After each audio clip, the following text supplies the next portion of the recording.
sincérité des frères et des sœurs. T'as des gens, ils font semblant. La communauté afro, pour eux, c'est un marchepied pour se donner de l'importance, mais ils en ont rien à faire. Ouais, ça c'est vrai. Il y en a, ils font semblant, mais quand t'es dans les coulisses, t'es dégoûté du nombre de frères et des sœurs qui font semblant. Eux, en fait, ce qu'ils veulent, c'est juste exister. C'est pas le bien-être des frères et des sœurs qui sont derrière, qui sont dans l'anonymat, pour les aider. C'est pas ça leur objectif. Leur objectif, c'est eux, leur poche. Plaf! Bonjour mes amis africains, africaines, afrodescendants, afrodescendantes. Je vous salue. Aujourd'hui, nous allons applaudir. On va applaudir aujourd'hui tout simplement parce que les afrodescendants, les noirs valets que je vous décris dans ces vidéos, ceux qui n'aiment pas leur africanité, ceux qui n'aiment pas leur négritude, je le répéterai encore et encore et encore, depuis des générations, nous avons beaucoup de problèmes.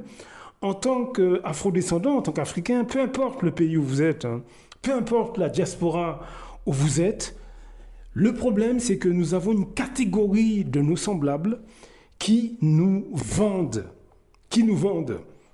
Et ça c'est au plus haut niveau. Est-ce que vous comprenez mes amis ? Sur toute l'échelle sociale, ça va du noir qui est dans les rues, qui tient son sac pour une femme ou qui bombe le torse méchamment quand il voit un de ses semblables, et tout ça sans raison. Ça va du noir qui est jaloux vis-à-vis de son semblable qui essaie de monter une entreprise. Ça va du noir qui empoisonne son semblable par méchanceté. Ça va du noir qui calomnie son semblable par méchanceté, jalousie. Encore une fois, je l'ai dit dans d'autres audios, la jalousie et la compétition, c'est une manière pour un grand nombre d'entre nous, un certain nombre, cette catégorie de gens que je vous décris, c'est une manière de vomir racialement sur leurs semblables. Ne tombez pas dans le panneau. La jalousie, la calomnie, la méchanceté, etc., ce sont des façades utilisées par les Noirs anti-race noire qui ne supportent pas leur identité. C'est comme ça que ces personnes nous sabotent depuis des générations. Il faut bien que vous compreniez que lorsque vous avez quelqu'un au sein de votre famille qui vous jalouse, ou parmi vos amis qui vous jalousent, lorsque vous avez des gens qui sont en compétition, des gens de votre famille qui sont en compétition, qui, parmi vos amis, pareil, lorsque vous avez des gens qui vous calomnient au sein de vos familles, parmi vos amis, de manière plus large, parmi vos collègues, vos voisins, dites-vous bien que c'est une manière d'exprimer leur mépris du monde noir. Est-ce que vous comprenez ? Il ne faut pas personnaliser la chose. Ce qu'ils voient quand ils vous regardent, vous, qui peut-être vous allez acheter une maison, un terrain, vous êtes heureux, vous êtes sûr de vous, etc. Ce qu'ils voient, eux, c'est un afrodescendant qui potentiellement peut aller très loin. Et ça, ils ne le supportent pas. Pourquoi ? Parce que ce type d'afrodescendants, eux, n'associent pas les mots succès, les mots comme réussite, beauté, etc. Ils n'associent pas ces mots au monde noir, tout simplement. Donc, il faut qu'ils détruisent. Le problème, c'est qu'ils ne peuvent pas venir vous le dire directement, ça. Ils ne peuvent pas vous le dire directement. Donc, ils utilisent des prétextes. Est-ce que vous comprenez ? Il faut qu'ils vous trouvent un défaut. Il faut qu'ils vous trouvent arrogant, alors que vous n'êtes pas arrogant. Mais tant pis. Il faut qu'ils vous trouvent ceci, cela. Et c'est comme ça qu'ils utilisent la jalousie, le mépris, le dédain, etc., qu'ils déguisent. Mais en réalité, derrière, c'est un sentiment anti-race noire. Ce comportement-là, vous le retrouvez à de très hauts niveaux. Je vais vous passer un petit extrait. Et là, vous allez voir, même à des niveaux très élevés, vous avez le même type de valet. Mais ça encore une fois, tout ça, c'est pour défendre les intérêts des autres communautés, comme je le dis dans tous ces audios. Je vous laisse écouter l'extrait d'une vidéo. Donc, c'est Patrice Talon reçoit le général Lecointre avec grand plaisir. C'est sur la chaîne Pensée Kamit.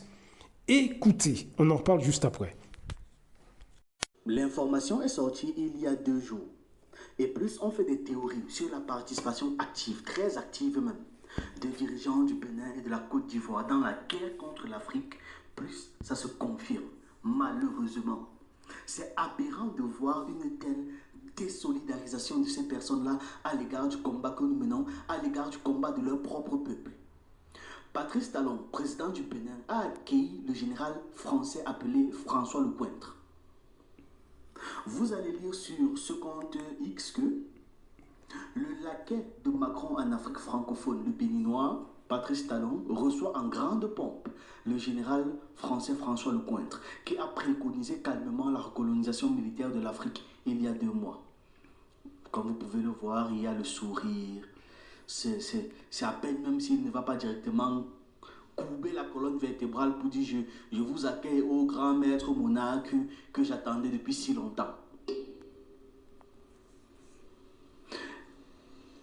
Nathalie Yamb a également réagi sur son compte X en disant: pendant ce temps, le caniche le plus zélé de Macron en Afrique francophone, le béninois Patrice Talon, reçoit en grande pompe le général François Lecointre.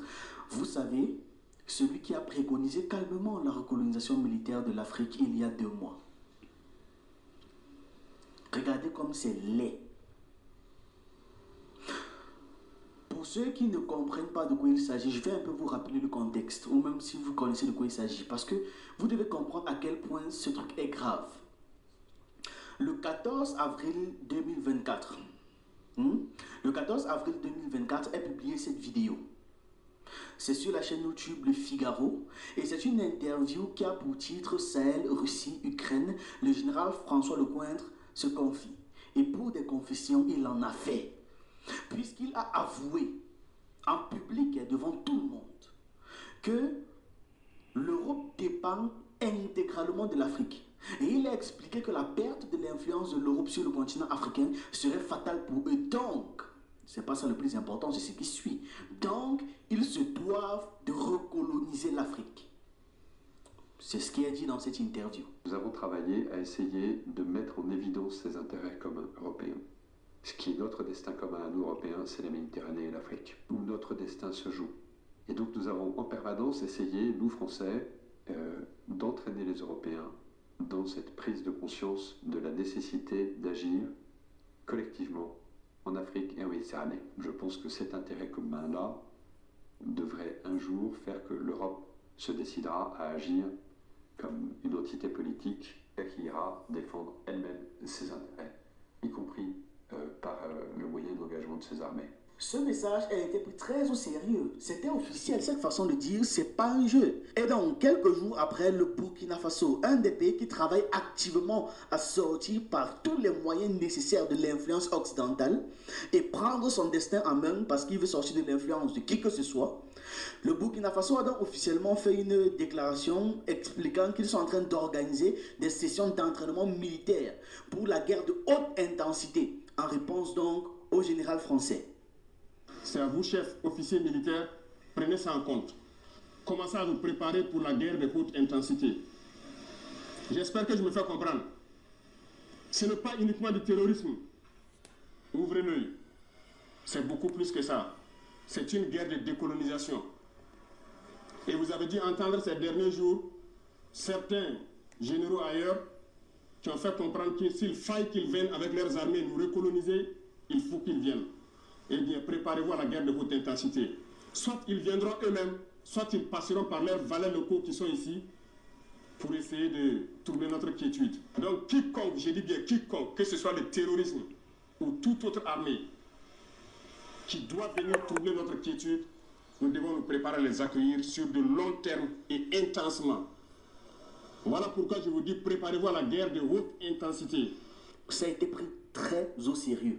Ce n'était pas une blague, ce n'est pas une plaisanterie. Il ne s'agit pas de youtubeurs qui font des vannes et consorts, non. Là, on vous parle d'un général. Sauf que, de leur côté, pensant que nous sommes en train de travailler ensemble pour faire des trucs, c'est-à-dire toute l'Afrique réunie, ce qui n'est absolument pas le cas comme on le constate, l'Occident a ses portes d'entrée en Afrique, ses portes d'entrée assurées, et c'est-à-dire les gars sont au taquet Ils ne sont même pas inquiétés de savoir s'ils vont passer par ces portes-là ou pas. Et ces portes, c'est principalement le Bénin, qui a pour chef, pour dirigeant Patrice Talon, et la Côte d'Ivoire, qui a pour chef Dramane Ouattara. Et ces deux, systématiquement, permettent aux puissances étrangères d'entrer et de mener leur lutte de malveillance en Afrique. Et pendant ce temps, ils ont donc littéralement des portes d'entrée en Afrique qui font en sorte que les gens comme Traoré ne peuvent pas bien faire leur travail. Parce qu'il y a des traîtres en interne. Il y en a beaucoup trop. Et voilà pourquoi je vous demande d'applaudir. Le suspense a assez duré. Je vous demande d'applaudir parce que de plus en plus, on remarque ces personnes. On pointe du doigt ces personnes. Est-ce que vous comprenez? De plus en plus. Et donc, vous aussi, je vous demande de rentrer aussi dans le combat idéologique. Commencez à observer ces gens-là. Est-ce que vous comprenez? Patrice Talon, qui est quand même un président, il reçoit chez lui un général français qui a dit ouvertement qu'ils veulent recoloniser l'Afrique. Il le dit sans complexe, que de toute façon, ils dépendent de notre continent. Est-ce que vous comprenez? Et il le reçoit chez lui. Est-ce qu'il lui serre la main? Allez voir la vidéo. Il est comme un petit caniche devant lui. Allez voir la vidéo. Eh bien, j'applaudis parce que de plus en plus, les gens prennent conscience de ces valets qu'il y a autour de nous. Et le truc, c'est qu'au sein des masses populaires, nous avons la même chose. Alors bien sûr, ils n'ont pas les mêmes outils. Ils ne font pas les choses de la même manière. Mais ça revient au même. Ça revient au même. Donc, commencez à enquêter autour de vous sur cette maladie mentale. C'est un trouble mental. Hein. C'est un trouble. Mais le problème, c'est que sur le terrain, ça cause énormément de dégâts à tout le monde. Ouvrez les yeux.